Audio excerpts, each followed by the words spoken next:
Hello viewers, you're welcome to another episode of the N.O.W show. Your show for overcomers and winners, taking you on a journey to becoming the best version of you created. Today, I have with me my sister, my friend, Mrs. Stephanie Kadiri. And what are we talking about? We're talking about, you go, you tell them what we're talking about. Yeah.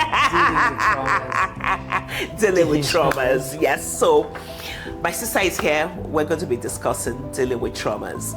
Stephanie Kadiri, thank you for doing this with us, and welcome again to the N.O.W show. Thank you so much. Stephanie Kadiri, professionally known as Steph Red, is a transformational strategist who helps high-capacity individuals, leaders, and institutions unlock their deeper genius, align their influence with purpose, and create meaningful, measurable, and lasting impact.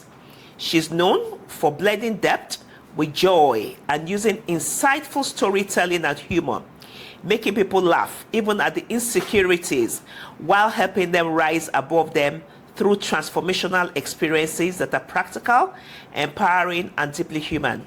Steph Red loves to sing, dance, and share hearty cheers, sparking inspiration in others to be more, do more, and live more. One person, one community, and one ripple of impact at a time. Steph, welcome again to the N.O.W show. Thank you. Be more, do more, live more. I love that. Thank you. So why did you come up with that for people, really? To be more, do more, and live more. I know we're talking about trauma, but also, I just love that caption. It came from from personal experience. I love to tell my stories, but it just came from recognizing how, particularly when we get into adulthood, we spend a lot of time doing and very little to no time being. Okay. And when we think we're living the life, we're actually living on activities. And many times, by the time it's time to be, we don't even know who we are being anymore, because we've spent so much time either doing based on what society expects or what is demanded of you, but never you intentionally projecting from that core to do based on who you have being first. So I believe it is first being, and then when you recognize your be, which is what I call your genius, then you do from your source of being. And when you're doing from your source of being, then you are living more heartily and more wholesome, because you are doing from your center as against doing from outward. So that forms the basis for what we're about to discuss, which is dealing with traumas, overcoming traumas. So somebody who is living with trauma, are they able to be more, do more, and live more? Very often not, because it is the situation there is, particularly if we say living with trauma, so they've not dealt with it. So what we're typically doing, we're living from a mask. Now, for every time you have not first identified the trauma and dealt with the trauma, you have masked it, and you're living from a mask.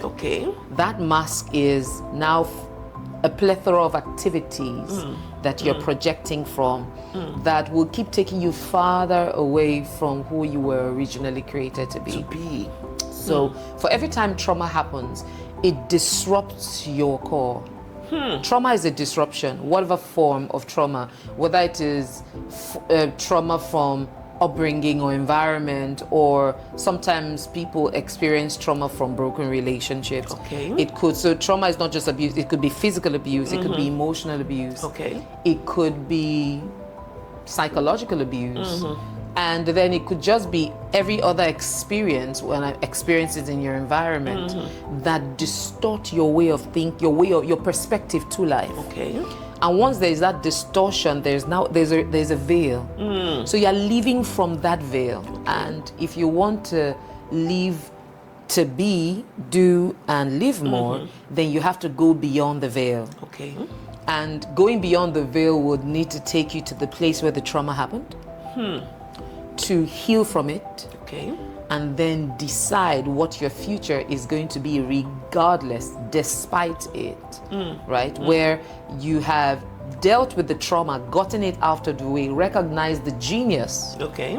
the core that was disrupted by the trauma, take that core and then build it to rebirth a future Okay. that is in resonance with it, as against living a life that is projected from the mask that is hiding, or from the veil that is hiding the trauma. And what happens to somebody who is not able to go back to the place of their trauma? The place that, should I say, inflicted the trauma on them? Or what if, I mean, how does that person deal with their trauma if they're not able to go back or relieve, that all the incidences that led to them having that traumatic experience that has stayed with them? The interesting thing is, many people do not realize that they have traumas. Because what happens is, the brain is self-protective. Okay. And then there are some traumatic experiences that the brain just shuts down Okay. to self-protect. And there are many of us that are living in continual self-protection, where sometimes we don't even remember what has happened up until there's a trigger. Okay. Now, there's something I like to say, and these days I repeat it a lot to my sons. I say, whatever the eye has seen, it can't unsee. Whatever the ear has heard, it can't unhear. Whatever the mind has experienced, it can't unexperience. However, you can choose to receive, to rehear, and to re-experience. That will now be a choice of intentional reformation. Okay. Right? Okay. But sometimes we think that we have forgotten something. The brain doesn't forget, it just archives. The brain archives. And I'm just going to tell a story. I shared this on all my social media platforms. Yes. I walk every morning. Okay. It's my thinking time. Yes. And just my strategy time. And I was passing the route I normally take. Yes. And I smelled something. And I said, that smells familiar. It smelled so familiar. I'm like, where's that smell from? And as I thought deeper, I remembered my mother's farm. Wow. So as I was looking around to spots where the smell was from, Yes. I saw burning grass, and immediately, this was last month, Yes. immediately I remembered growing up, my mother Yes. had a farm. We used to go to Okay. the farm to help her till it. And when we acquire a new portion of land, Yes. first thing is to clear the grass, allow it And to dry. dry. When it has dried, set it on fire. That smell Wow. is what I smelled. So stayed with you. Now, this Without you smell I'm realizing. talking about was between ages 8 to 11. Wow. I had And forgotten replayed. this experience. I remembered when I was walking at 46. Wow. Now, Wow. what came to me that morning was, and I had to do a video. I Yes. said, how many of you, now, the thing is, what we think we have forgotten. Yes, I remember if we get to talk about it, like, oh yes, I used to work on my mother's farm, but that smell was particular. Wow. A very peculiar smell. And the thing now is, what we think we have forgotten, Yes. or what we think we have buried, just needs a trigger. Wow.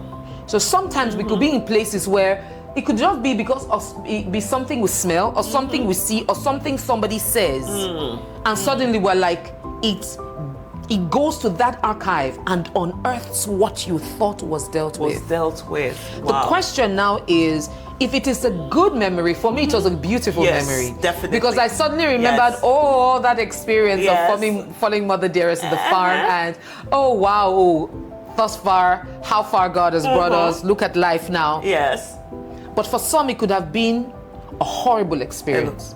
Which It could most have been, times yes. it So is. if it Yes. was, for example, an experience that shattered you emotionally, or an experience that shattered you mentally, or even Yes. physically, and then something triggers it, it has you immediately get, you could get uncontrollable, either emotionally uncontrollable, Wow. or even mentally uncontrollable, because you didn't realize that there was something you did not deal with. And so the question is, we hardly get to sit with ourselves. You will not realize what was traumatic or not if you don't sit with yourself and unpack your history. Wow. I need you to come again on that. So, you need to sit with yourself. Yes. And unpack yourself. it. Yes. Unpack your process of becoming, because we are becoming beings. When I hear people say, this is how I am, I'm like, that's not how you are. That's just how you have become. Right. You have become. That's what you've chosen to become. No, not what you've chosen. Okay. That is what you have become consciously or unconsciously. So you become by, I repeatedly say, medical doctors can confirm this, we are all born tabula rasa, that's what they call it, on a blank slate. Okay. When a baby is born, the baby knows only to cry. That cry is a cry of discomfort. The pain in the lungs because you're inhaling air. Yes. And it has opened the lungs, that pain, right? And then it is, it used to be warm back there where I'm coming from. It's a kind now, of cold. all of a sudden. It used to be dark. There's some light here. Yes. What's going on? Discomfort. Yeah. And then what else after discomfort? It is hunger. Of which, when you nurse the baby, the baby is comforted, the baby feels the warmth of the mother, and then the hunger is satisfied. That is all they know. Yes. If in the course of nursing the mother, you know, as a mother, I just by mistake bite you, say, my friend, will you stop it? Why you bite me like that? Right? And the baby, the baby will just look at, what's that? The face changes. And then they go again and grab and bite, you hit again and then it cries. It's okay. Biting is equal to beating. Yes. First programming. First programming. So repeatedly, we become programmed by the experiences of our lives. By what we see. We get programmed by our lives' experiences. I see daddy shout at mommy. Okay, daddy used to shout at mommy. That's how it should be. Mommy did that and that's why daddy shouted. Another programming. Wow. Oh, I dressed like this, the boy treated me like this. That's how life is. Programming. Before you know, men are scum, women are gold diggers. Programming. Yes. So we become programmed by our experiences, and then that programming makes us to begin to react or respond to the level of awareness that we have garnered over years of repeated programming. Wow. So if we understand first of all that we were born blank slates, then we must learn to sit with ourselves and ask such questions like, what made me to start saying this thing? Why do I like what I like? Oh, I don't just like it. Why? When did you start not liking it? When did it become that? And when we're able to track our history, because the reason why it's important to understand history, and this is not just when you say understand the contextual history of a nation, of your people, of your culture, of politics, of every system, so that you can make intentional decisions in the present to redefine a future that you want. In the same way, if I don't understand my history, I won't understand how to deal better in my present to rebirth a new future. Yeah, so in going back to our history, it helps us to have a better foundation of how to deal presently. You know, I can't remember where I heard it, but it said it is those who don't learn from history that repeat history. Yeah. So we're repeating the mistakes that we could have learned from or learned how to navigate. Right? So that is what happened. What made it happen like that? What can I do differently? Not to repeat history or even become worse than history. I recently also talked about in one of my I always just talk about random stories. What I was sharing, I used the example of secondary school. How it was that going through, I went to 2 secondary schools. FGGC Benin and FGCC Onitsha. Right? And what I observed in both was there were mean seniors and there were mean juniors. Rather, there were mean seniors that were mean towards the juniors. But then I also saw the pattern that the juniors who experienced the meanness of seniors, when they became seniors, they did worse. They did worse. They became mean themselves. And taking that into society, you see people in the workspaces that say, oh, this boss is this boss is that, this boss embezzles, this boss he's very, very wicked. He don't used to sleep in his house. He used to sleep in the office, so that all of us will suffer in the office. All of that. When they become the bosses, they do worse. Wow. When we look into the political space, we repeatedly talk about, leadership, they get there and they do something else. Well, when it gets to another turn of people who have seen leaders walk in a particular way, there's not been the intention to say, this is what I'm going to do differently, not to repeat history. Instead, we get there and we don't just repeat history, we become worse than history. Wow. That is because we do not sit. We can't just repeat history because many times we think it is because of knowledge. Yeah. But knowledge is only information. You cannot outbehave knowledge. You cannot outread or out-certificate a behavior. So we can speak intelligently from a place of knowledge. Yeah. Oh, speak English. We're so eloquent. Queen's English. Oh, sorry. You know. I'm so used to the Queen. We spent the longest time. Yes. King's is now King's English, right? Right. We spend so much time with King's English. Yes.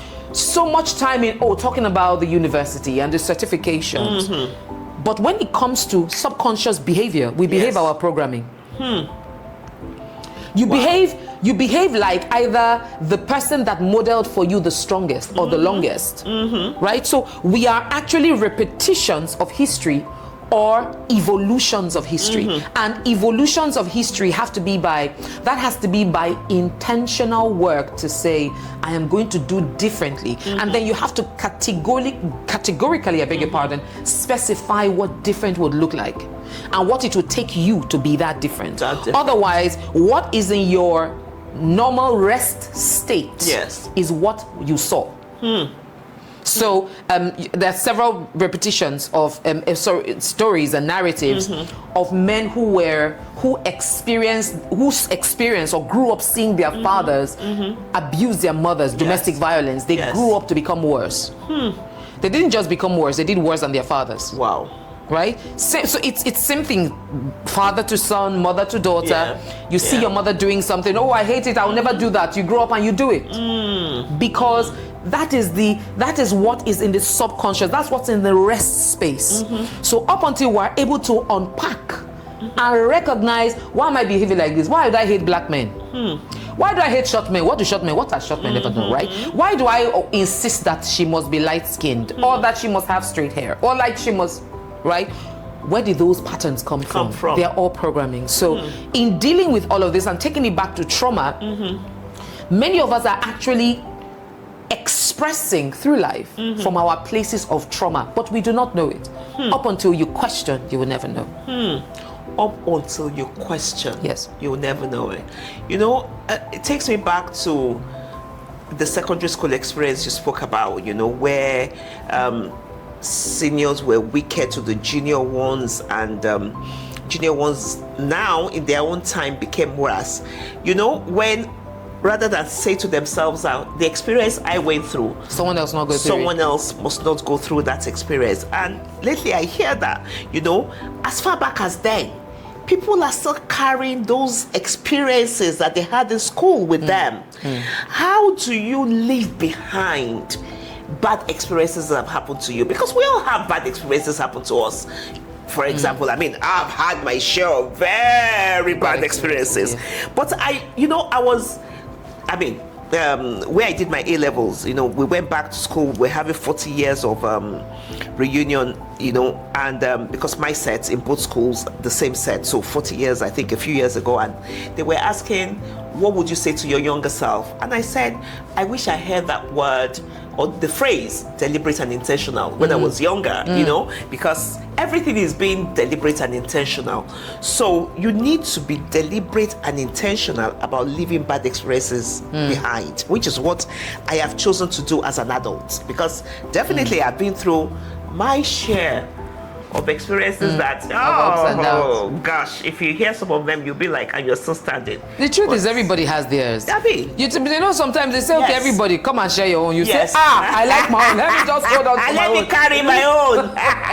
Everybody stay with theirs. That I was complaining about before, you know. So how are people supposed to go through this process of leaving behind traumas that they've suffered? Because I think, to me, it's a paralyzing thing on your destiny. You see it as paralyzing. How would I describe it? It is. There's a thing about control. You know, I believe as human beings, we love control. But the thing is, we lose sight of the fact that we don't have control over everything. And there are things we have no control over. We can't do anything about it. Okay. When we realize that my past happened either because I was ignorant or I was uninformed, I was unaware. Now that I know better, what will I do better? The past is irredeemable. It's irrecoverable. So why do I stay there? I need you to say that again. The past. The past. It's irredeemable and it's irrecoverable. And for every time we do not realize that, we will sit there long enough. And when we sit there, we're operating from two places, primarily. From a place of revenge to revenge who hurt us, or from the place of rebellion. And there are many of us as adults rebelling, but we do not know. There are some of us that are, oh, that thing my father said I shouldn't wear, now I am an adult, I will wear it. Yes, so rebellion has a way of making you feel like there's something that you lost in your past. So it is all in the past. Yeah. It has a way of making you feel like, oh, that thing I was deprived of in the past, that thing that was taken from me in the past, that limitation that was put upon me in the past. So for every time you are rebelling, you are projecting from the past. Revenge is trying to pay back for what happened when? In the past. That thing that was done to me in the past. So we are projecting a past as against being present to reflect from an ideation from the future. So if we can get into our futures, that question is just asked. I hear it a lot, and no negative sentiment towards it, but that question of what will you tell your younger self? I say no. I would rather say, what would I like to hear from my older self? Wow. Because many times I believe that when we are going back to the past, we're going to try and redeem something that we feel we lost. Trying to assure the younger girl that lost something. How about asking the older woman, the older you, what do you want to look back to me? Let me put it this way. What does the 80-year-old Stephanie want to look back to the 46-year-old Stephanie and say thank you for? Wow. That's profound. So I'd rather say, what would I like to hear my older self tell me? Wow. That is truly based profound. on, because we're projecting towards the future, we're more intentional with the present. When we are looking backwards, we are, should I say, we're compensating. That's how I interpret it. More like a compensation for what was lost. Hey, little girl, you didn't miss so much after all. See who I became. Right? So while there is going backwards, should be go back, even if we're going backwards, go backwards to encourage that little girl. To let her know, based on everything that happened to you, this is where I am. But I'm going to make your much older self proud. I'm going to make the 80-year-old self of the 8-year-old girl proud. Because of what I'm going to do. I've become. Because of what I'm going to be going to start doing from now. So when I am more focused on the future, then it is not rebellion. Rather, that's re-engineering. That's reinvention. So reinvention can only happen when you have recognized what has become of you. Right? What the past has birthed, what your experiences have birthed, what the trauma and the pain and the loss and the grief and everything, what it has birthed. That is who I have become. I don't like to say who I am. Who I have become. Who do I want to re-become? Who do I want to re-become? And up until when we commit to re-becoming, then we're more intentional with our choices in the present and our actions in the present, because we know that it's all adding up together to make that 80-year-old woman proud of what I am doing today. Wow. Right? So in the present is being, when we say we are present, talking about being present in the present, is recognizing the things I have no control over, my past. My mistakes, my errors, my shames. I like to say, own your shame. Own your shame. Your shame.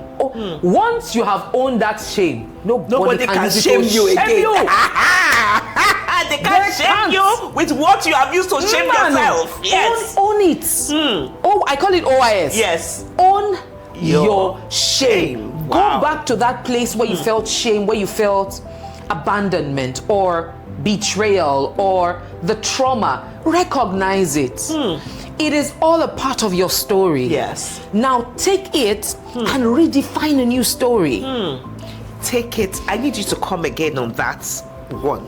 Take it and redefine a new story. Wow. If you want to overcome trauma or whatever it is, the thing is, if you don't acknowledge that it happened to you, you will keep living in denial.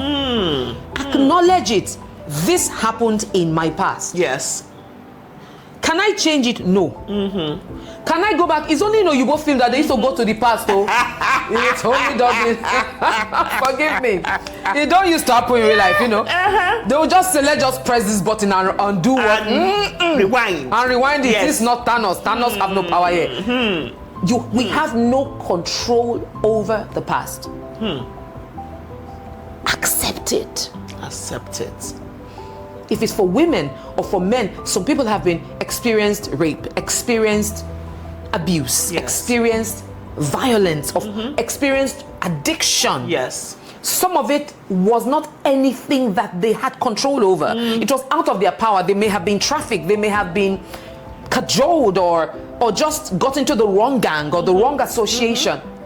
Acknowledge that this is where I find myself. How much control did I have? None.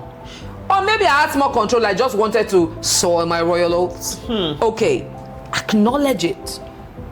Accept that it has happened. Make a decision. Make a decision. What do I want to happen differently? Right? What do I want? And you know, what gives us encouragement in the present is the anticipation of a future. That's where hope is. Yeah. Because without hope, life is not worth living. Life is not worth living. And you know, there are two stories that I like to tell. I'm just going to use stories from the Bible. Yes. David. David, when he faced Goliath, yes, he said, you look like something. Let me just paraphrase. He said, you look like something I've killed before. You look like that lion. Probably before he faced the bear, he said, I've seen your type before, yes, a lion. A lion. If I could take down the lion, I can take you down. Yeah. And then he saw Goliath. He said, I know your type. Yeah, not as tall as you. You know, I think what they call the bears are about 7 feet. Yes. Goliath was about 9 feet. They said, I see your type. Yeah, a bit taller, but he look like you. Right? So it could look to the past to draw strength. Yes. Now, if you don't have anything in your past to draw strength from, create a future. Wow. Look into a future. See, it is dreaming. You can't dream, just dream. Have a compelling future that makes you arise every morning. You can dream any dream. Dream any dream. The only thing is when you wake up from the dream, start to do the work. You know, don't just dream. Yes. Put all the dream together and then strategize on the plans to achieve that dream. Yes. And start working towards it every day, consistently. Right? And you will know that even if I do not hit the moon, Abby, I will fall amongst the stars. Abby, if I don't hit the stars, I will fall on top of the moon. Wherever we are going to fall. It's going to be very far from where we are coming from, right? But yes, if there is no projection into the future that is drawing you forward, you will keep anchoring onto a past. If there is nothing in the past to anchor onto, that means you're in gloom and doom repeatedly. Wow. Right? Wow. David could anchor onto a past because he saw strength in his past, and could draw strength from that past to conquer in the present. The 4 lepers, that were in a present where they said, we are going to die. We are going to die. But if we move to that camp, they will kill us. They will kill us, but they at least could. So on the slightest glimmer of hope, move. Right? So we are moving at that flicker of hope that we will die, but we may live. On that may live, take action. Take action. Right? So it is that may live that is the hope that is moving you forward. And that is something that we must have something to build towards. That's what draws us. That's what, when we wake up in a despondent situation, it's that hope of, this is not the dream I had for myself. If this doesn't look like what I saw, and I'm going to let me use the narrative of a mountain and valley. You know, life is a combination of mountains and valleys. A mountain, everybody wants to be up the mountain. A mountain is irrelevant without a valley. It is the depression that makes you know that there's a mountain. A higher one. Yeah, so when you are in a valley experience, what will give you the courage is the fact that a valley is only relevant because there's a mountain close by. Wow. A mountain is relevant because there's a valley close by. So when you find yourself in a valley situation, you can pick yourself back up to say, this is not what I saw in my head. What I saw in my head is a mountain. But if I am in this valley, there must be a mountain. So I will keep hope alive to look for the foot of that mountain and climb up it. And up until I find the foot of that mountain, I'm not going to stop moving because I recognize that in life, life is only relevant because there are mountains and there are valleys. They both go together. So that is the hope that draws you forward, that pulls you away from whatever trauma you feel, that pulls you away from whatever you don't have control over. Wow. And you know, it is once we're able to recognize that we have no control over the things that have hurt us, that have broken us, that have crushed us, but we have control over what we can rebuild to re-become with our lives. Okay. I believe we would be less in the pitfall or in the hole of trauma draining us every time, and then we repeatedly live from the past in revenge and rebellion as against inclining towards reinvention. I need us to, we need to touch on this very quickly, Steph. For somebody who believes that, you know what, I've left it all behind, I've forgotten about it, and something happens and they didn't even expect that trigger. And for example, I say to myself that, because I spoke the other day about 3 hurts that 3 wounds that we must heal from, and you say to yourself that I've healed from this, and you go out and you see that person. And the person is doing well. Let it not be that the person is doing well to pay you so much more. So I've moved on, I'm all right. Let me just see the person. That move on is the fact that, let them suffer for what they did to me. But I've moved on. And then you now see the person is not just suffering, the person is doing well, living thriving. And they're like, but why? It's paining you. So how do you handle such unexpected triggers? So let's talk about, I like that you went there. Yes. Many times we are more familiar with our strengths than we are with our weaknesses. Wow. We don't like to sit with our weaknesses. Part of sitting with yourself to understand your history is sitting with yourself to understand yourself. I like, this SWOT analysis our organizations use. Your strength, weakness, opportunity, strengths, right? When you first, in the place of that familiar question that we ask people that make people say, hey, who are you? That is one of the ways that you need to know who you are. We always say it, but in the detail of knowing who you are, that is a complex question. That is knowing who you are in the different aspects of your being, who you are mentally, who you are spiritually, who you are financially, who you are emotionally, who you are socially. Those are different levels. Who you are physiologically. Some of us are endomorphs, some are ectomorphs, some are mesomorphs. If I don't understand who I am, I will incline towards who someone else is. And because we are in a system where, for the sake of trying to, we latch out first because we are social beings, so we seek affirmation from outside. And by reaching out for external affirmation, there's a hollow inside. Wow. So many of us have external affirmations. Many of us build those affirmations by getting more certificates, by getting more money, by rising up the echelon of societal ladder, and by traveling, by having a few dates, dinner dates with Bill Gates, and posting the picture on Instagram, right? So these are things that feel the external, but it doesn't feel the internal. So there's a dissonance between how we feel inside and how we feel outside. Hence why have such things like imposter syndrome, because the external does not equate the internal.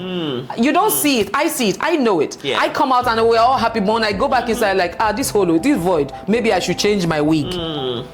Maybe if I change my wig, it will feel. So we're latching onto things. Now, if we're not able to come to that center, it's all about coming to the center in responding to who am I, and understanding who am I, what are my strengths, What are my natural proclivities? What are the things I do naturally? What are the things I do easily?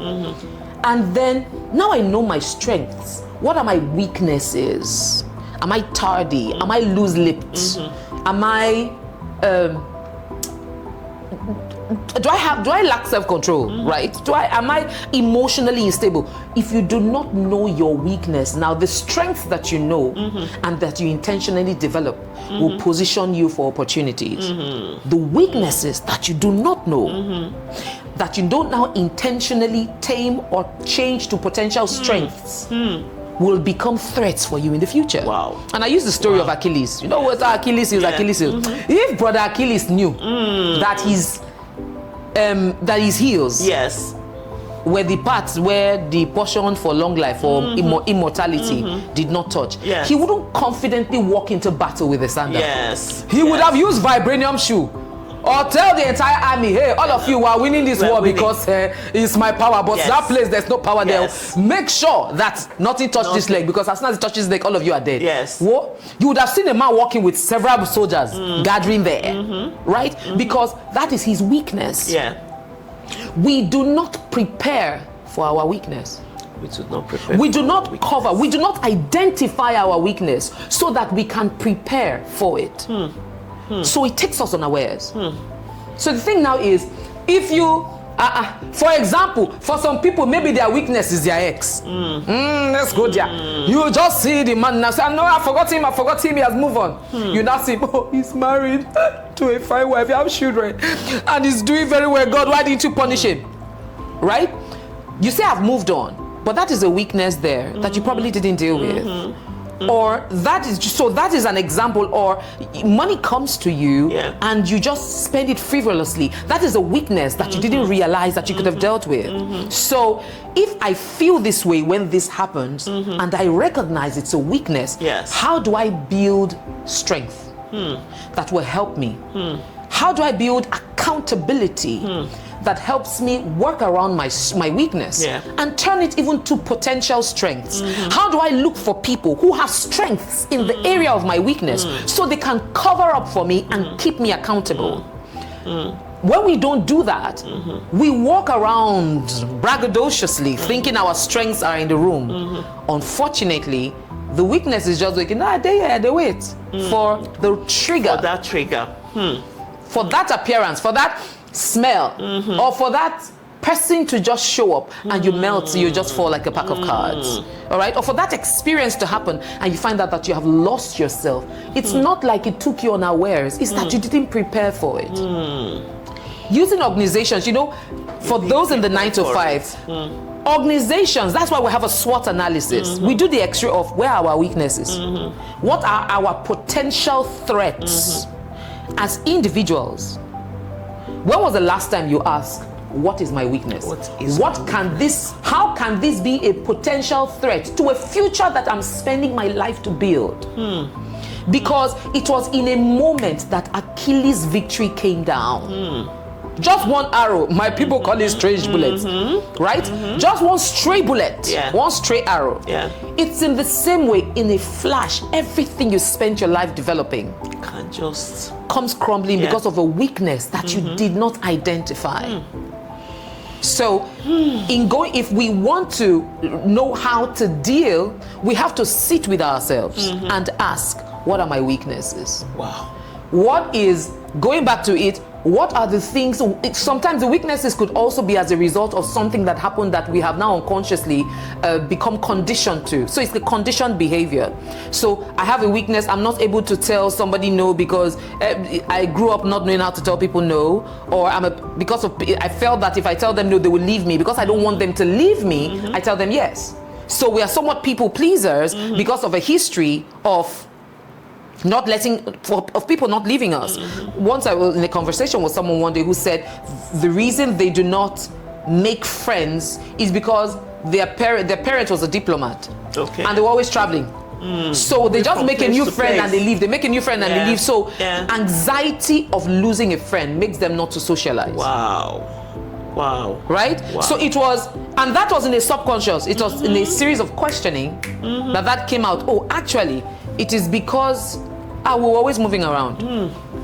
right? So there are different things that we think are normal in our upbringing that they have birthed different things that are now projecting from our lives that we think are normal but are not normal.